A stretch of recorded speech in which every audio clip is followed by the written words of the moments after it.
So Jin with Queen Jack off. Speed 1 call. Oh, that's shredder. Okay, so call. Ayo, TT. Wow, Higher. okay. No. 7-5 suited. 70. Okay. And On the he spot. decide to raise to 70. 70 is a decent raise. Could get through. Yeah.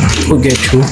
But Alvin called. I haven't finished talking. Oh, I haven't quite raised queen. Queen. Why would he only call? I think probably Isn't this it's a spot to raise?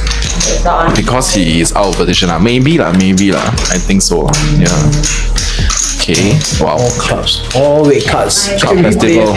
Every player has red cards. No one dares to do anything now. So all check to TT, the pre-flop raiser. TT difficult lah with 3 players. 2 bet 2 to 5. I think this will be enough to take it down. So now Very I think- difficult for anyone else to call this bet. This is So Alvin got the gutter. I think. but yeah, with a flush out very there. hard. So Derek calls. Oh my god! Derek calls with a double gutter. Okay. Why? Wow! Okay.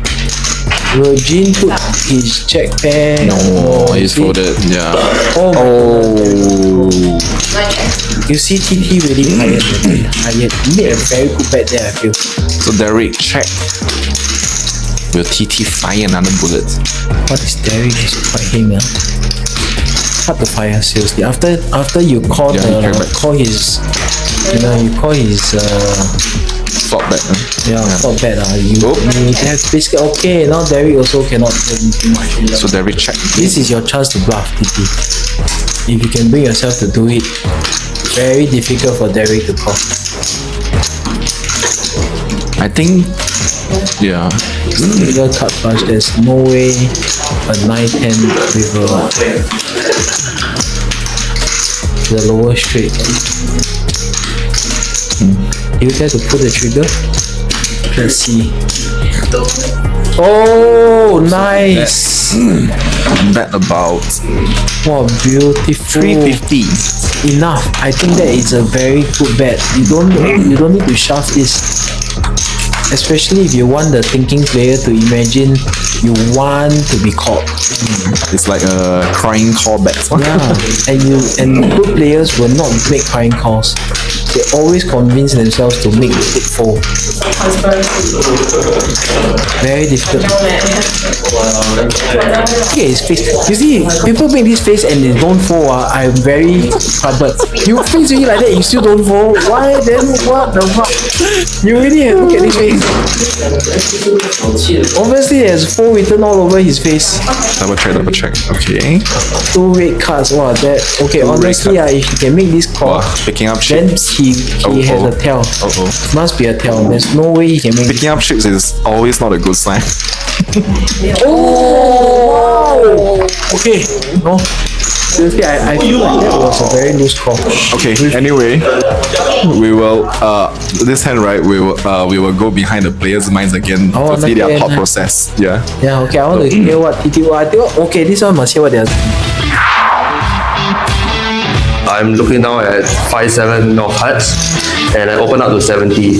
The reason for the bigger sizing is because the table dynamics, I feel that is they are a bit more willing to call big bets and any smaller bets they will just leave in. So I do not want to play too much multi-way. So apparently Derek calls. So the flop came down monotone, king high flush. Yeah, king high. So I think with my perceived range, I think I'm able to see bet. So I want to put out a bet that is making it very hard for any single pair to call and to follow through. So I bet up to 5, close to nearly 80 to 90% pot. Correct? So he calls. Then the flop came on. I had a double gutter lah. That was a monotone board. So I checked, and then I think team bet out. I can't remember how much, $100. So to me, I was also thinking of the street, even though I could be drawing dead. But I had a double gutter, so I think okay, I call one street. then the 8, so it was the lower end of the nut straight lah. So my intention, I was thinking to lead out and all in because the team had about I think 600 more behind, but then I decided to check raise all in, so I checked. Unfortunately, he checked behind. So on the turn, it's an 8 of diamond, I guess. Hearts of diamonds, I can't remember. So it's a pretty blank card. And because I was thinking in my head that once he's able to call the big bet on the flop, he should have some single pair hand, or maybe I'm drawing pretty thin if he got a flop flush. So he goes check again on the turn, and I do not want to blow up any further the pot, so I check back. And then the 1 card flush dropped on the river, and then I was like, yeah. So I checked. So I believe on this kind of board, it will favor me more as a pre-flop raiser. So when he checks to me, I knew I have to follow through in order to try and take the pot down lah. So I'm thinking, in my head, I'm thinking more of what kind of sizing would be able to be more convincing to him lah. So when he checks to me, I know he isn't strong enough. Even with a club in his hand, it's hard to, maybe it's not that strong. I don't think any ace of club will check back. So I bet 350. Because I think if it's a big bet, again on the river, it will look a bit slightly on the bluffier side. So I want to make it look like it's a bit value but not too small. Alright, I doesn't want to make it look like it's more of a poker bet to him.